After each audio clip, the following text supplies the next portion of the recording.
Назар аударыңыз, төтенше жағдай.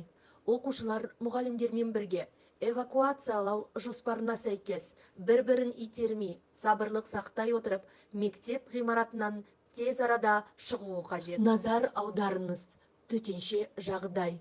Оқушылар мұғалімдермен бірге эвакуациялау жоспарына сәйкес бір-бірін итермей, сабырлық сақтай отырып, мектеп ғимаратынан тез арада шығуы қажет.